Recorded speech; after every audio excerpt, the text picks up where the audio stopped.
Chantal mu gitondo umujibiyona akaza ati nyina araroga n'isazi ntigoyo buriya bwoko n'abashingwe batera umwaku. Theogene urahiye akabaratibitse. Vuga ngo agatibika kabarirutse. 18, 19, 20, 23 papa yamara kwinjira muri 30 utangiye gusuwa santika wa yatangira kunonantika akavuga ati Yesu none se na Marine ntawe wampase.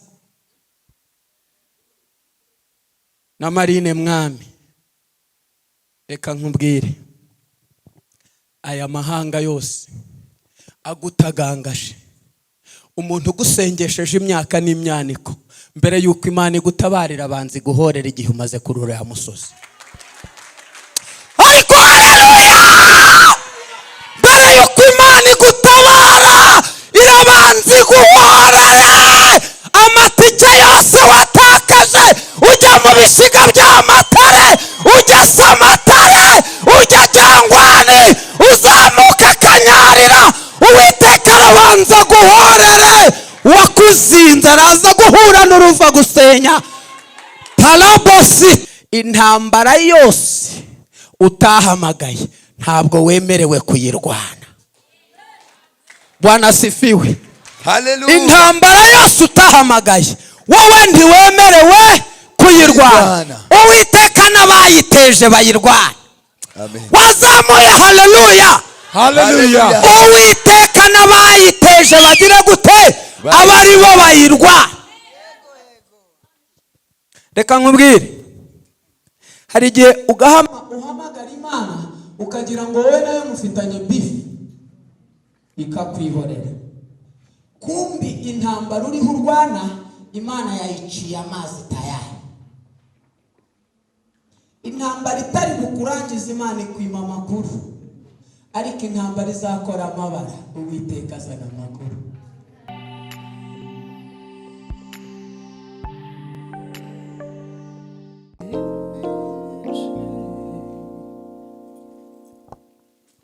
Yesu abaho umugisha. Ni ubwa mbere ngeze hano. Nitwa Ntirandekura nibishaka Theogene. Nturutse mu karere ka Gasabo, umurenge wa Kinyinya, mu kagari ka Kagugu. Ndi umuvugabutumwa bwiza, ndibana ndacyitwarira imfunguzo. Hanyuma reka nsabe DJ amfashe tuzamuke mu ikorasi ivuga ngo izakenyuruza abami nawe gukenyeze. Amen. Muraza kwihanganira ijwi ryanjye ndi mu kazi. Witinya kurowe, witinya izakenyuruza abami yewe kurowe nawe igukenyeze. Witinya, witinya yewe kurowe izakenyuruza abami nawe igukenyeze. Witinya, witinya yewe kurowe izakenyuruza abami nawe igukenyeze. Witinya yewe kurowe izakenyuruza abami nawe igukenyeze. Witinya kuro, witinya kuro izakenyuruza abami nawe igukenyeze. Witinya kuro, witinya izakenyuruza abami nawe igukenyeze. Witinya kuro we izakenyuruza abami nawe igukenyeze. Witinya, hoya hoya witinya izakenyuruza abami nawe igukenyeze. Sishaka kuvuga Imana uko bayivuga. Sishaka kuyitwara nk'uko bayitwara. Njyewe nabonye iyanjye ndi mu itanura ry'umuriro, nitegereje Imana y'Abisiraheli ku nyanja. Wimpata gutwara Imana nk'uko bayitwara. Witinya kurowe, oya witinya, iyi Mana izakenyuruza abami nawe igucengeze. Witinya, witinya, witinya kurowe, izakenyuruza abami nawe igucengeze. Agahato k'Abafilisitiya kazakuba kure, ibikwirukankana Imana izabica intege. Amagambo y'abagukobana yagira iherezo. Witinya kurowe, Imana iza kwimika. Witinya, witinya yewe kurowe, izakenyuruza abami nawe igucengeze. Twari twaratawe inyuma y'umusozi, twumva ijambo ry'Imana ridukurayo. Aho mwivata wari waratinze nta cyizere cyo kubaho, niho Imana yakwitegereje ibona uri uwo kwizerwa.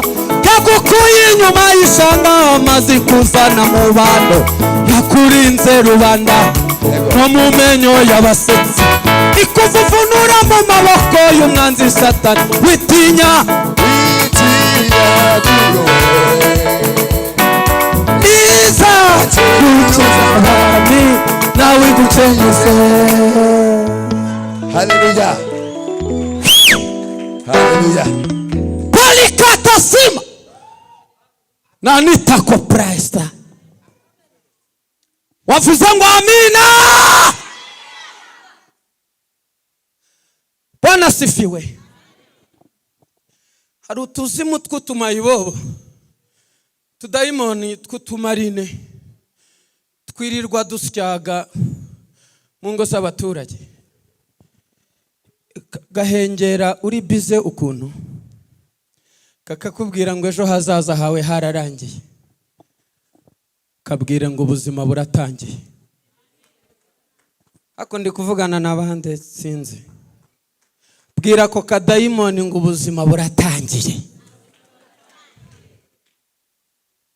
Ejo hashize twabonye gukora kw'Imana,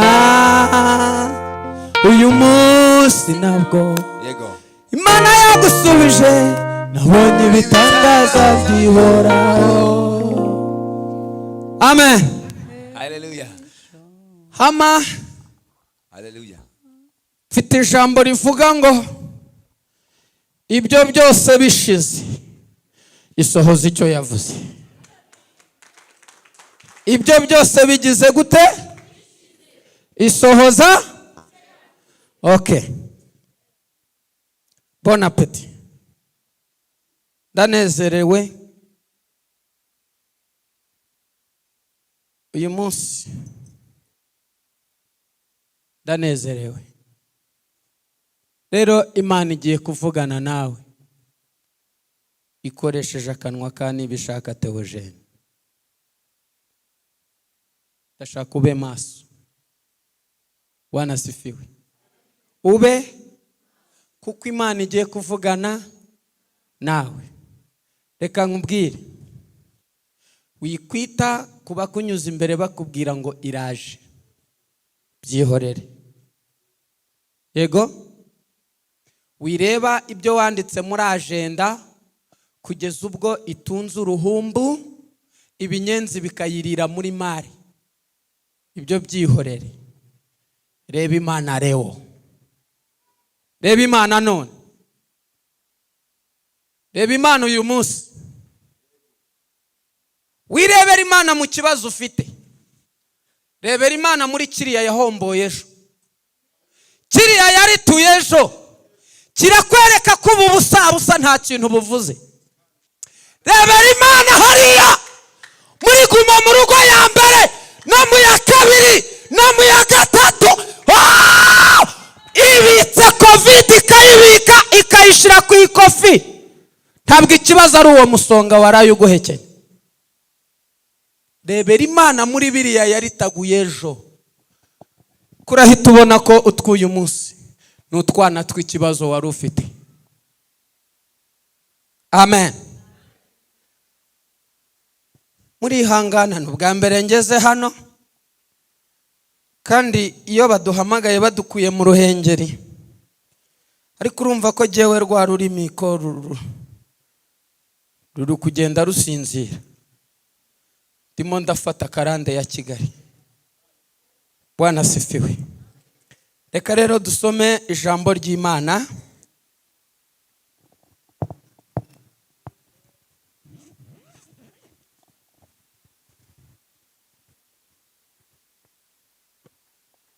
Joshua ibice bitatu. Haravuze ngo Yosuwa ajya kuri Yorodani, Uwiteka mukomeza umutima. Nawe niko handitse?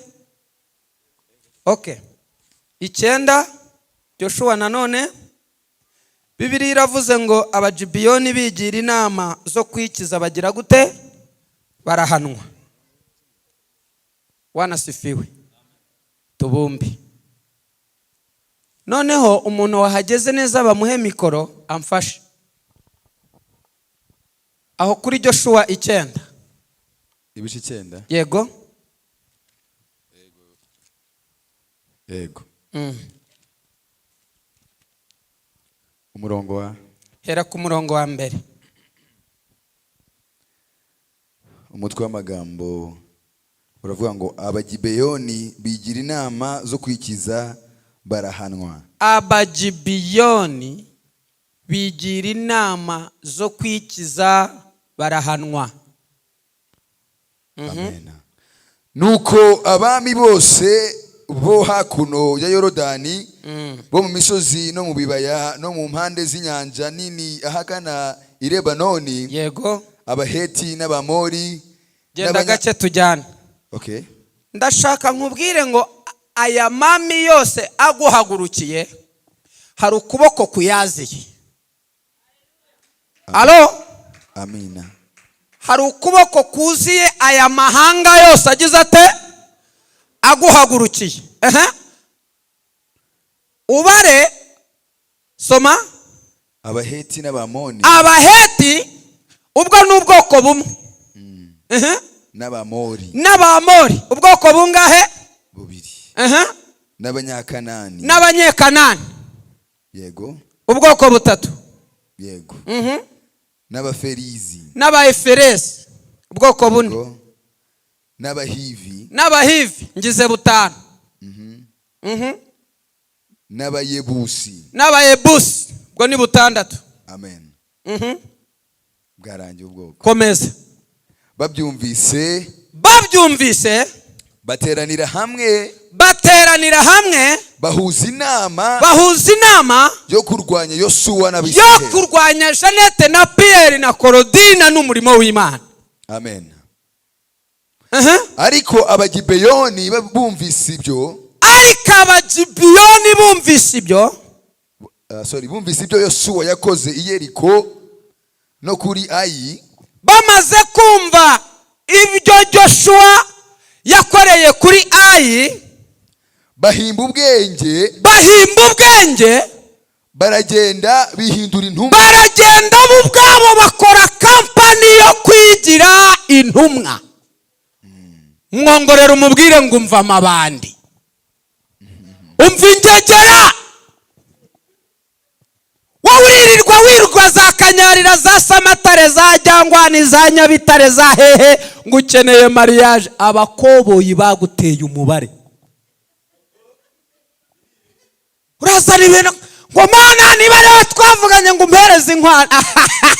Inkwano utayitoa wapi mana? Umva se abagibiyoni barakubaze, barakuziye. Urumva bafite ikintu buririyeho. Bumvise kwamamara kw'Imana ya Joshua, baravuga batumva mwana dupange twuririre kuyereka Imana ihaye Jeanette kuwa 4, duhita tugenda tubinyama tumubwire ko Pierre atari we bazabana.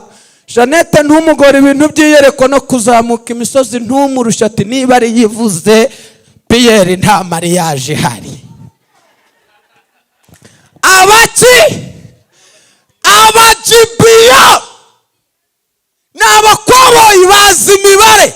Ntabwo utaganga imyaka yose kubera kutasenze. Hari ikintu ntajya mpurizaho n'abantu.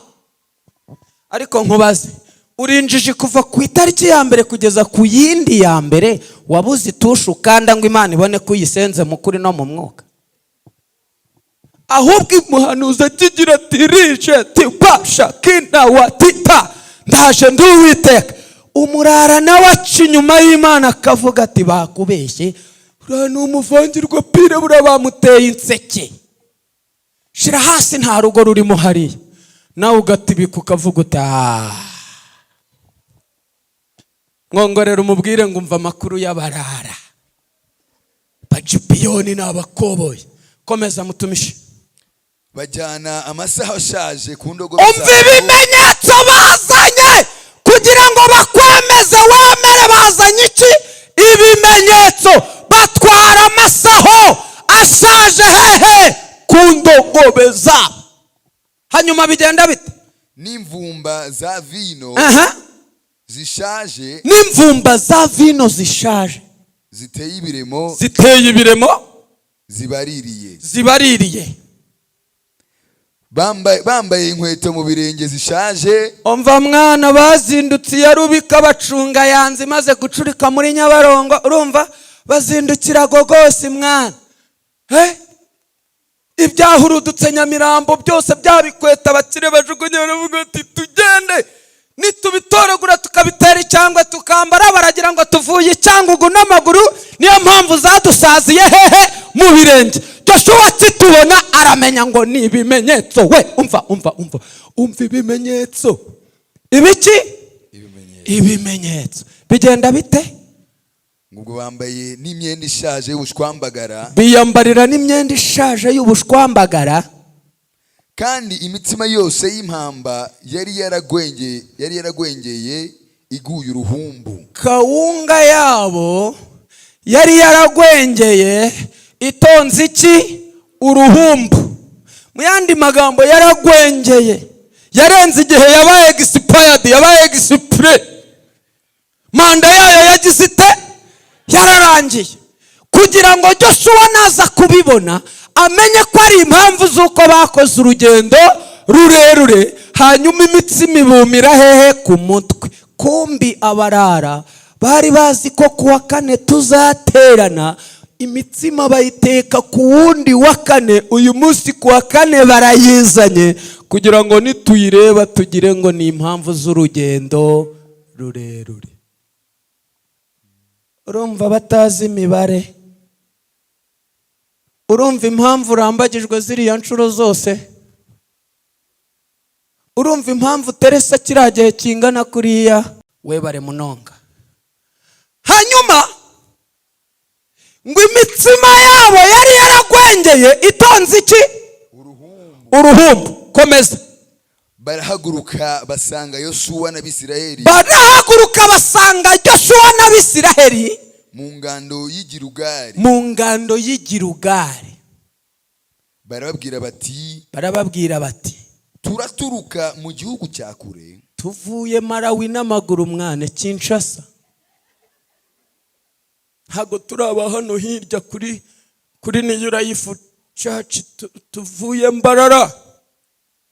Impamvu ariyo tuvuye, dore mwami inkweto zarabizanye, isyuti ntiwamenya ibara.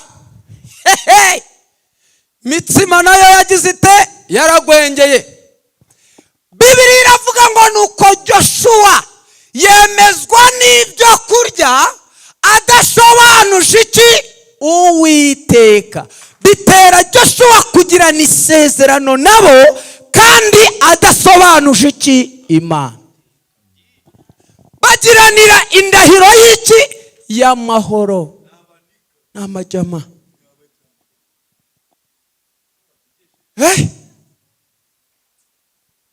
gutereta Chantal mu gitondo umujibiyoni akaza ati nyina araroga n'isazi ntigoye buriya bwoko n'abashingwe batera umwaku Theogene urahiye akabaratibitse vuga ngo agatibika kabarirutse 18 19 20 23 papa yamara kwinjira muri 30 utangiye gusuwa santika wa yatangira kunonantika akavuga ati Yesu none se na Marine ntawe wampase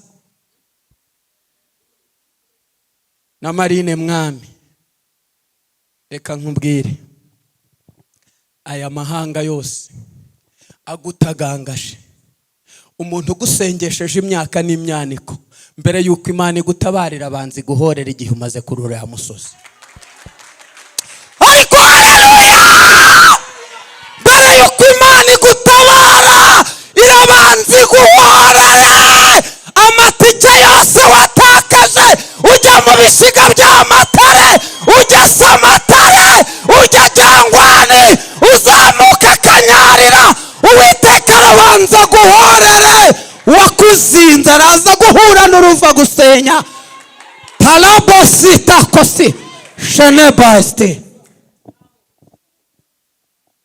ntabwo Imana iri buze kuguhemba cyenyege irabanza kugaragariza uwagutagangaje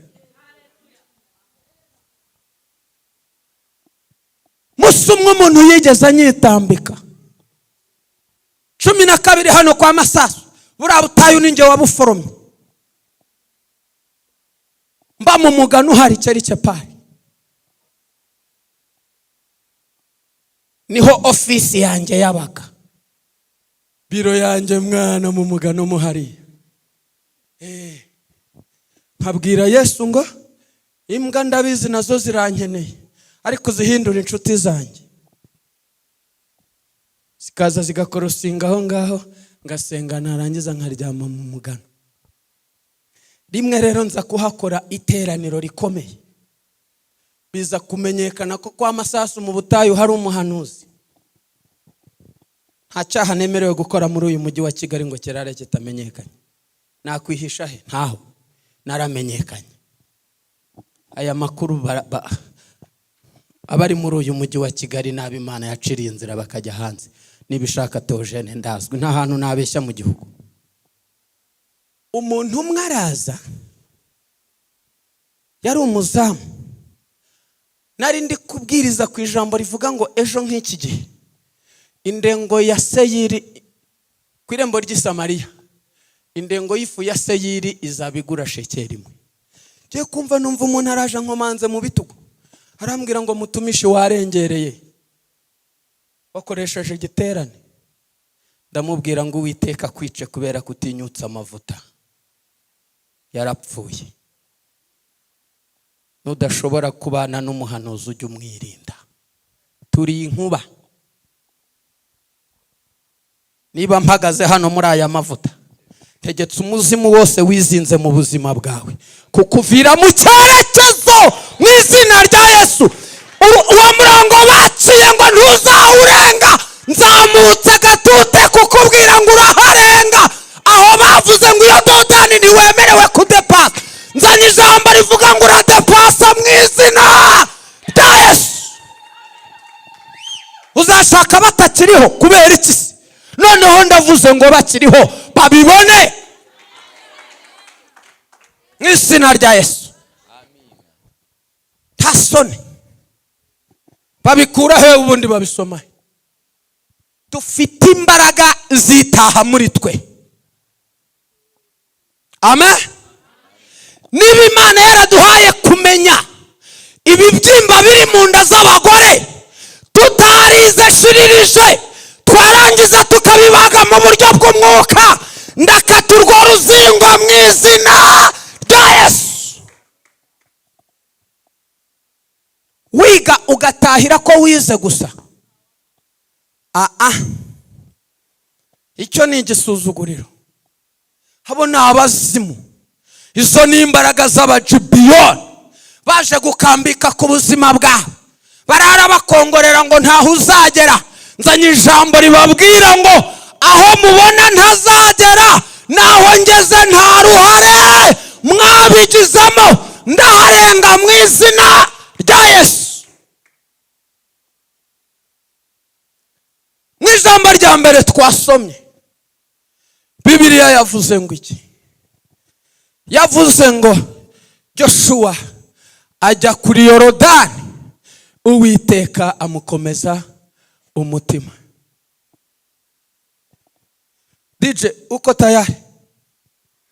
Mwijuru hari Imana, mwijuru hari Imana we, mwijuru we, mwijuru hari Imana, mwijuru hari Imana, mwijuru hari Imana, mwijuru. Igisirimba kiryoshe, shiramo igisirimba kiryoshe.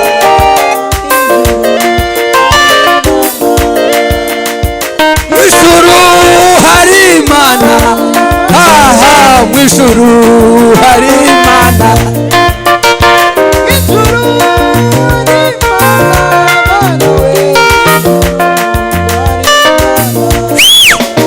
Sawa. Haleluya. Haleluya.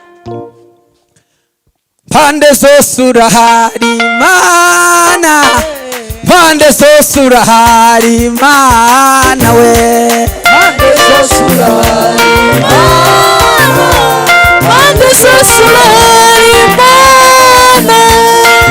Amen. Ndashaka umuntu uri mu mwuka ame esharupe. Esharupe, mwicare mwicare. Mpa hano nkwereke. Wazamuye haleluya. Intambara yose utagizemo uruhare nguhaye pole. Ikigeragezo cyose utihamagariye amusore.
Yego.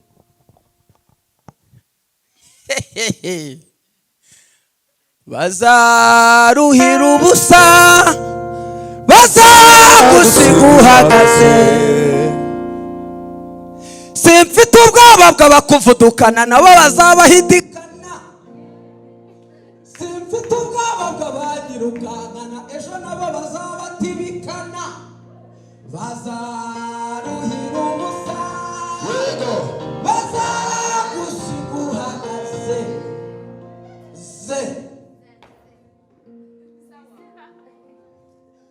Itangazo rivuye ibukuru riravuze ngo Uwiteka ni intwari mu ntambara. Uwiteka ni intwari mu ntambara. Somera Joshua 3 twihute guhe agatute ka.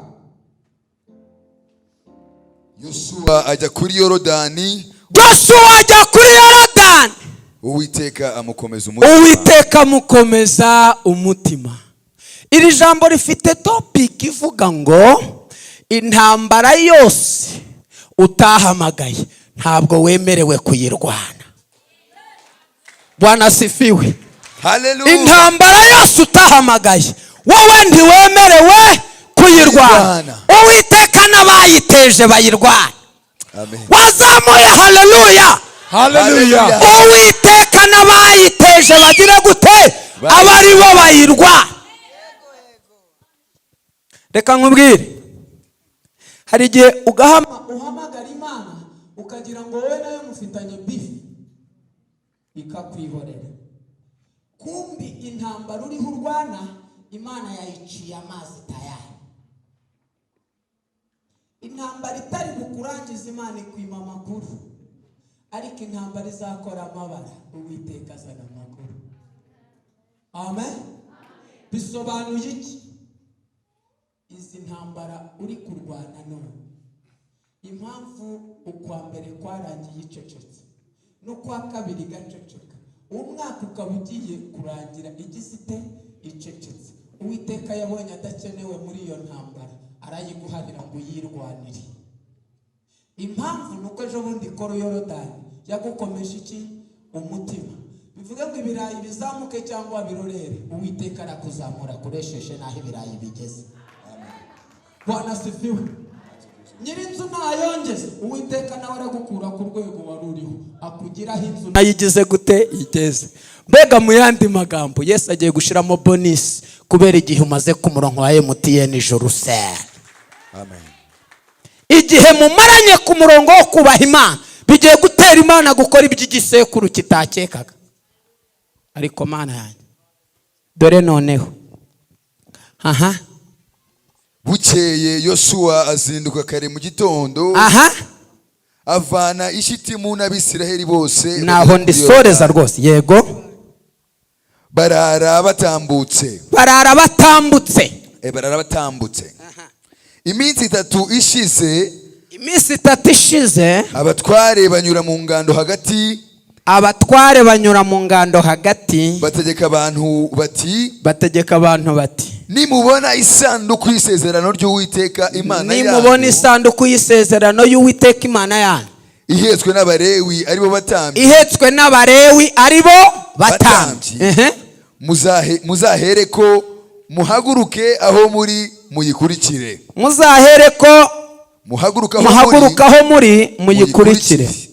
Ariko hagati yanyu nayo hazaba intera y'imikono 2,000. Hazabamo intera ya metero 2,000. Ntimuzayegere. Mwe kuzayegera kugira ngo mumenye inzira mukwiriye gucamo. Kugira ngo musobanukirwe inzira mukwiriye gucamo. Kuko ari nta bundi mwigeze guca muri iyi nzira. Kuko ari nta kindi gihe mwigeze munyura muri iyi nzira. Maze Yosuwa abwira abantu ati. Mwiyeze. Kuko ejo Uwiteka azatangira gukora ibitangaza hagati muri mwebwe. Nyuma Yosuwa abwira abatambyi ati. Bumba Bibiliya. Amina. Mwiyeze kuko ejo Uwiteka azatangira gukora ibitangaza muri mwe.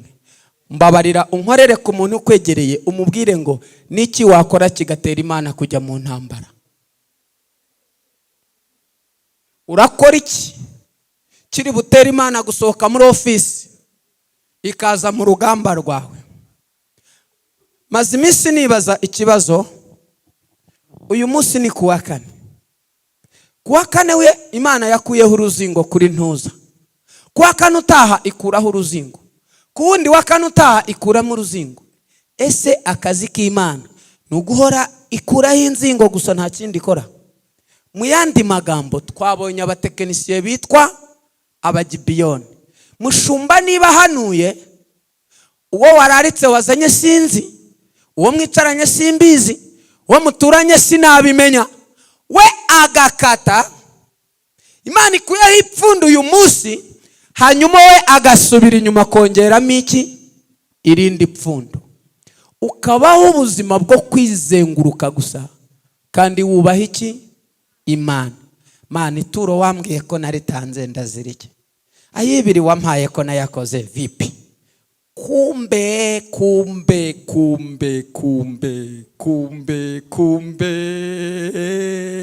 hagiye gutogota. Umujibiyoni yakubaza aravuga ati shahu Shantara uramutse untanze kurongorwa naba mpiye haba hatogose henge nze nkwereke uw'abasindi agatibika ku ruhuha pa yambuka Akanyaru kavuga ati yemwe abanyagisaka mutanga umusada mugingo arantanze kandi niwe twasangiraga ibiraha byo muri korodoro. Ndagira ngo mpanure muri ubu buryo, bitewe nuko Imana irambiwe intambara zawe. Haleluya! Bitewe nuko Imana irambiwe amarira yawe, biteye Uwiteka kugukura inyuma y'amahanga atakwemera. Alero Pestafo widisi afashe decision yo kukuzirika ku kinyita cye. Wazamuye haleluya! Haleluya! Uwiteka afashe umwanzuro wo kukuvana ku gikongoro mu bazimu biwanyu muri karande zaso, akuvanye ku kibuye, afashe umwanzuro wo kukwihambiraho kuko yabonye ko intambara umaze igihe urwaye zaguteye ihahamuka, zagusigiye ihungabana, zatumye utakaza ibyiringiro. Niyo mpamvu amahembe bohereje nijoro Uwiteka yagufashanaga inyuma ye, arabanza arwana nayo, aturutse inyuma Imana ikugarura imbere kuko yamaze kuguhambira ku kinyita cye. Ntugire ubwoba, ntiwongere guhamuka, ntiwongere guhangayika, ntiwongere gukuka umutima. Ijuru riratabara, niyo mpamvu rimanutse mu kazi. Ndagira ngo dusengane Imana. Uri Imana, uri ku kinyita cy'Imana, ibituruka imbere kuguhiga. Yesu arabanza kunage mu bitugu bye, abanza kureho izo ntambara. Ibiturutse inyuma arakuzana imbere, ahindukira arwana intambara z'inyuma. Umaze igihe uvuza induru, umaze igihe wihebye, watakaje ibyiringiro, wumva ugiye kugwa muri ibyo bitaro, wumva utazagaruka mu Rwanda, wumva utazajya hanze nk'uko Imana yabivuze, wumva abana bagushizemo. Iki ni igihe cyo kubyara mu izina rya Yesu. Ndafungura iyo nda, ndazibura iyo nda, ndabomoramo Kigali, ndakubita Rebero, ndavanaho Jari, imisozi yose ituma utareba i Yerusalemu ndayinetararije mu izina rya Yesu. Dayimoni niyongera kukubwira ngo nta mugabo uzabona, fata ibere umubwire uti muginga dore amabere yo konsa. Umbwira gute ko nta mugabo? Alo? Dayimoni nakubwira ngo nta rugo, umubwire ngo nta bwenge ugira dore amabere dayimoni. Urifata uryereka umuzimu, umubwire uti dore ibere. Wowe ubwira gute ko ntazonsa? Si kandi do ibimenyetso byo gushaka urabifite. Ndagira ngo nguhamagarire igitangaza cyawe. Ntange mikrofone. Uwiteka yinjiye mu ntambara, arabanza gukiza ihungabana, kuko abikoze niyo stress ntiwamenya ko ari we ugutabaye. Oya, reka mpanure, Yesu agiye kuguhembera imibyizi ugejejemo. Mvuganye nandera, Yesu agiye kuguhembera imibyizi igezemo. Uyu munsi nutahubwire nyirinzu ngo imishahara ntirasohoka, mubwire uti boss hangane gato, imishahara y'uku kwezi yabaye itinzeho gatoya, ariko nisohoka ndakwishyura kuko data manuwe no gutabara abantu. Amen. Reka mbabwire, ukumwibona si ukumungana, kereka uwabakora ku maso mukareba uburyo Imana ibaguye. nibwo mwavuga ngo ya Mana irakora. Umaze igihe uhinga urira, ugiye gusarura useka. Umaze igihe wibaza niba warahamagawe, niba warirwaniriye, niba warizanye, bigiye kumenyekana ko ariyo yaguhamagaye. Iyo Uwiteka kwiziritseho nuko uburi uw'umumaro. Nubaho ubuzima budafite umuntu ukurwanya, jya umenya kuri akantu k'amafuti gaciriritse, ariko ikikwereka kuri umuntu udasanzwe ni intambara uhoramo. Izo ntambara zirakwereka gukomera kwawe. Umuntu nakurwanya muri garidiyene ni ikimenyetso ko muri segonderi atazagushobora. Nakwataka muri primaire yamaze kumenya ko muri kaminuza atazahataho. Iyo uri umuntu wa feke urwana intambara za feke, ariko iyo uri umuntu ukomeye urwana intambara zikomeye. Nicyo kimanuye Uwiteka kuzirika abantu b'umumaro ku kinyita, ubundi agacaho. Uranyemerera dusenge? Umuntu wese akeneye urutugu rwo kuririraho. Yesu akuzaniye umuntu wari waraburiye muri rubanda. Ko ndahanura yewe? Yesu akuzaniye umuntu wari waraburiye muri rubanda. Umuntu wawe yarengeye muri rubanda, umusengeye imyaka n'imyaniko, ariko amasengesho y'uyu munsi agiye kuguhuza n'umuntu wari warabuze. Uyu muntu niwe uri bukubwire ngo pore, uyu muntu araguha urutugu ririreho, uyu muntu araguha igituza cye wegekemo umusaya, akubwire ngo imyaka n'imyaniko ninjye wari utegereje. Narangiza kubwira ijambo rimwe rivuga ngo humura ntibizongera. Kuba Jado yaragutaye, Yesu yakuyeho ibandi kugira ngo azane umuntu udasanzwe. Muko ntabwo ugumiwe, iriya ni Marine. Uw'umumaro naza arafata icyemezo cy'abagabo. Ye muhu, ntabwo uriya yari sheri. Kari agatadowa kari gucumba imyaka n'imyaniko, ukishakamo igisubizo ukibaza niba uri umugabo ugata umutwe. Yesu akuraho amabanda akavanaho ingegera zikatuvira mu buzima, ba bandi twabuze bakabona inzira. Umuntu yari yakujugunya akakujugunya ahantu wari ukenewe? Hari igihe umuntu akujugunya akakujugunya aho bari bagukeneye barakubuze. Iyo utinze ahantu udakenewe, aho bagukeneye ntibakubona. Niyo mpamvu ayo marira umaze iminsi urira ni ikimenyetso cy'uko uw'umumaro yari ari mu nzira. Rero ntiwongere kwisobanura, igirira icyizere, ubwira Imana ngo Mana kuba ngihumeka mfite amakuru y'uko ibintu byose bigishoboka. Rengera ku maguru yawe dusenge.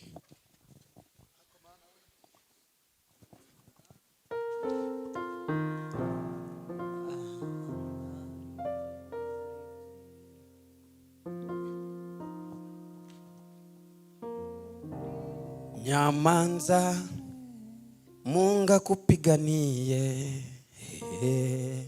Nyamanza Munga kupiganiye,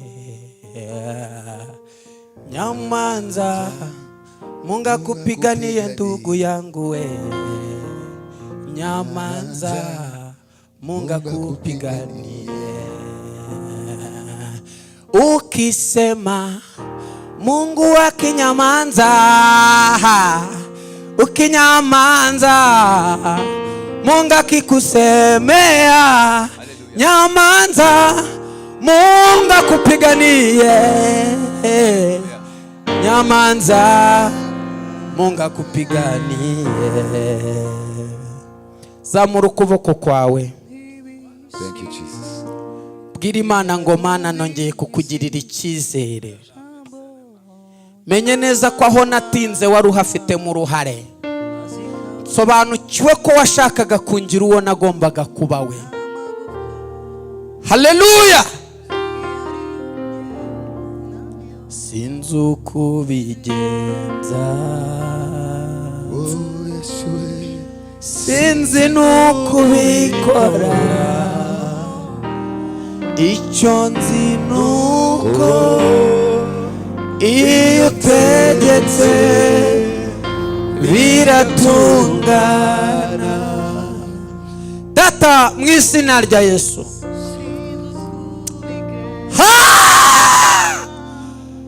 no price istifo eneka tawasibonefa. Sengeye itorero ryawe Mana, ndambuye ikiganza ku mirimo y'abera, mpamagaye umwuka w'ubuzima wongere guhuha muri iyi mitima. Ndavugana n'abari hanze y'imbibi z'u Rwanda, mwakire ubuzima mu izina rya Yesu. Abarwayi mwakire kubaho, abari bafite intimba mwakire ubuzima. Ibyo Satani yari yaraboshye, ukuboko kw'Imana kurabizituye. Mana, ndagushimiye mu izina rya Yesu. Ndagushimiye kubw'ijambo ryawe, ndagushimiye kubw'udutabaye, ndagushimiye kuko udushubije, ndagushimiye kubw'amakukoze, ndagushimiye kubw'akazi utanze, diporome wongeye kubohora, inzingo wongeye gukuraho, inda zigiye kongera kubyara, abantu bagiye kongera kubona ubuzima. Mu izina rya Yesu ndakwinginze Mwami, agakiza kawe kagaruke mu itorero ryawe, agakiza kawe kagaruke mu bana bawe mu izina rya Yesu. Imbaraga z'Imana, imbaraga zikiza imitwe, imbaraga zikiza mu nda, imbaraga zibohora amara, imbaraga zikiza imigongo mu izina rya Yesu. Ndavugana nawe, wowe unteze amatwi, niwakire ubuzima, niwakire kubaho mu izina rya Yesu. Umwuka wera yongere guhuha mu buzima bwawe. Komera Imana amashyi mu izina rya Yesu. Amen, amen, amen.